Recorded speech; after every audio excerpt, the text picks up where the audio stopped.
বন্ধুরা, welcome back to my channel. আমরা পৌঁছে গেলাম নবদ্বীপে। হ্যাঁ, যারা এর মধ্যে নবদ্বীপ বা মায়াপুরে যাচ্ছেন তাদের জন্য রইল এই সুন্দর ভিডিওটি। এই ভিডিও থেকে আপনি জেনে নিতে পারবেন কম পয়সায় বা কম খরচে কোথায় ভালো হোটেলে আপনি এখানে থাকতে পারেন, সেটি হলো এই ভিডিওর মূল বিষয়। তো আমরা তিস্তা তোর্ষা এক্সপ্রেস করে উত্তরবঙ্গ থেকে নবদ্বীপে পৌঁছে গেছি। তখন ঘড়িতে 12:30 বা তার আশেপাশের সময়। আমরা যখন স্টেশনের বাইরে চলে আসলাম তখন কিন্তু অনেক লোক, দেখুন ঘড়িতে তখন বাজে 12:38। তো আমরা পায়ে হাঁটা দূরত্বেই আমাদের হোটেল, সেখানে আমরা সে সময় হেঁটেই যাচ্ছি। তো বন্ধুরা, এই হোটেলটা যদি আপনারা নেন, নিখরচায় আপনি নিজের পায়ে হেঁটে যেতে পারবেন, এতটাই কাছে। ওই দূরে যে আলো জ্বলছে সেটি আমাদের হোটেল। চলুন চলে যাই আমাদের হোটেলের রাস্তায়।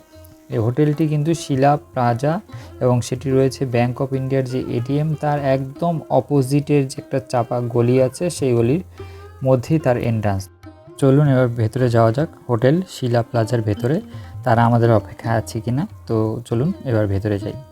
এখন রাত 12:43 আমরা ভেতরে চলে এসেছি। পাশেই নিচে রয়েছে রেস্টুরেন্ট। তো দিনের বেলা এখানে খাওয়া দাওয়ার ব্যবস্থা থাকে এবং যেখানে রিসেপশন, সেখানে আমরা এখন তাদের সঙ্গে যে প্রসিডিউর আছে তো সেই প্রসিডিউরগুলো কমপ্লিট করছি। দেখুন আমাদের জন্য কিন্তু তারা এত রাতেও জেগে বসে আছে। তাদের সার্ভিসটা কত ভালো, এর থেকেই বোঝা যায় যে তারা অতিথি আপ্যায়নে কতটা জাগ্রত রয়েছে।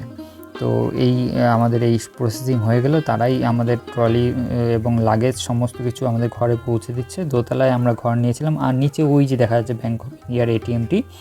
তো এই সুন্দর এই আপনি হোটেলটা কিন্তু আপনি অ্যাভেল করতে পারেন একদম নবদ্বীপ স্টেশনের পায়ে হাঁটা দূরত্বে। এবং ভেতরটা দেখুন, এই বসার একটা হল ঘর যেখানে আপনি আরামসে বসতে পারেন। এবং এই রুমটির মতো আমরা দুটি রুম নিয়েছিলাম। তো রুমটি খুবই দারুণ সুন্দর, যেখানে আপনার ইলেকট্রিক কেটলি থেকে শুরু করে সমস্ত রকম জিনিসই রয়েছে। এটি এসি হিসেবেও ব্যবহার করতে পারেন, নন এসি হিসেবেও নিতে পারবেন। তো এখানে এখনও টিভি সেটটি লাগানো হয়নি, তো একদমই নতুন তৈরি হয়েছে হোটেলটি যেহেতু। তো এবং সমস্ত কিছুই এখানে নতুন, ঝাঁ চকচক করছে। তো আপনি যদি এই হোটেলে আসেন অবশ্যই আপনি একটা তার অভিজ্ঞতা অর্জন করবেন। এবং এই যে কি লক, এখানে আপনি জানেন এটা উঠালেই সমস্ত কিছু বন্ধ হয়ে যায়। তো কতগুলো ঘর আমি এখানে আছে এবং তার সমস্ত ছবি আমি কিছু তুলে রেখেছিলাম, তো সেগুলি আমি শেয়ার করছি।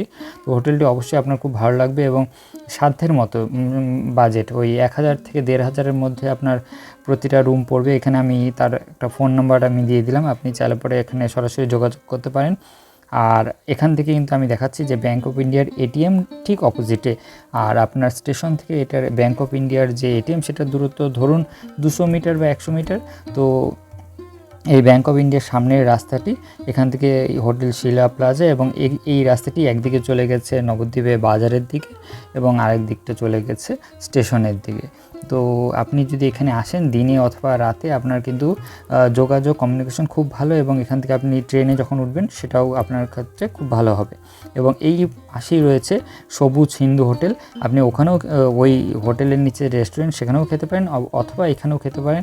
এই হোটেলটিতে আমি খেয়েছি, তো এখানকার খাওয়া দাওয়া খুব ভালো এবং রান্নাবান্নাও খুব ভালো।